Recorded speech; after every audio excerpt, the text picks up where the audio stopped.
Good afternoon mga boss, kumusta po dyan? Samahan niyo po ako dito sa ating ongoing project Olivares Homes Calamba Evergreen Model Unit mga boss, okay?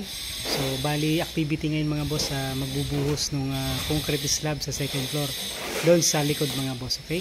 So check it out natin, let's go! So bali kaninang umaga pa sila nag-start, so ngayon humabol tayo gawa ng nag-request ng gasolina yung ating team. So kahapon mga boss, bali naghakot na tayo ng white sand. Hindi na natin pinababa yung white sand, dito na lang sa truck, okay? So gawa nang wala na tayong mapaglagyan, halos na consume na natin ito kasi dito nakalagay yung graba, pinapasok na natin dito gawa ng may inspection, so kailangan clear yung area. Ganon din dito sa kabila mga boss, okay? So kaya dito na lang muna natin nilagay yung white sand sa ating truck.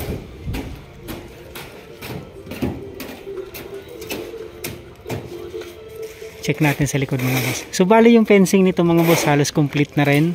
Okay, so dadagdagan na lang natin ng hollow block sa ibabaw para ma-meet natin yung firewall dito sa lanay tsaka dito sa may kusina. Ayan, halos complete na yan mga boss. So dito, ito may i-slab pa tayo dito. So siguro by next week after nun mga boss, ito naman yung pupokus natin, mag-i-slab tayo dito dito sa kabila. So sasakupin na natin yung terrace, lahat naka-slab based dun sa plano ni client.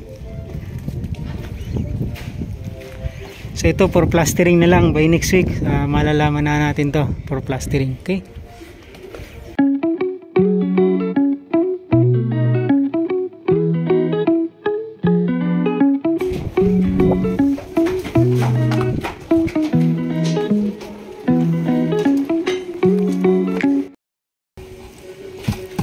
So bali naka double slab tayo dito mga boss, okay? So gamit natin dyan mga boss 10mm tsaka 12mm alternate mga boss. At the same time naglagay na rin ng trapal yung ating tropa dun sa kabilang side para wala maging problema, okay? So yung tilamsik yun ang iniiwasan natin. So after nito mga boss, bubulihin pa.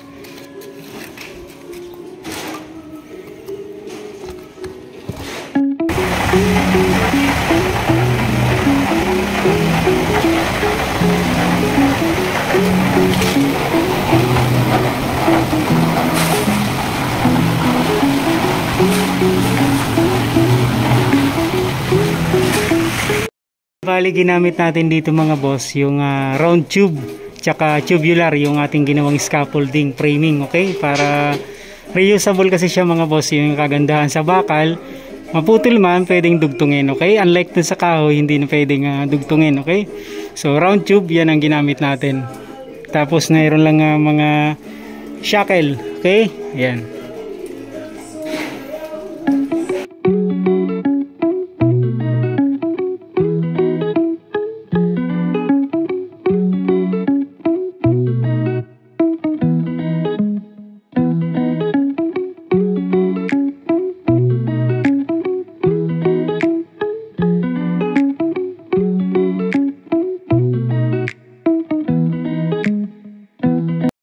Boss, bali patapos na yung ating concrete slab dito sa second floor Olivares Homes project, okay?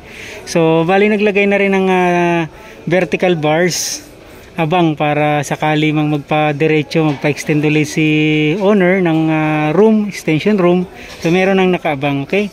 Ayan, so naka-prepared na siya, okay? So, bali yun lamang po muna mga boss ang ating project update dito sa Olivares Homes Calamba Evergreen Model House Unit. Maraming salamat mga boss, ingat pong lahat, God bless us all mga boss. Tapos yung ratio natin dito mga boss 1, 2, 3, okay? After na mga boss kailangan bubulihin.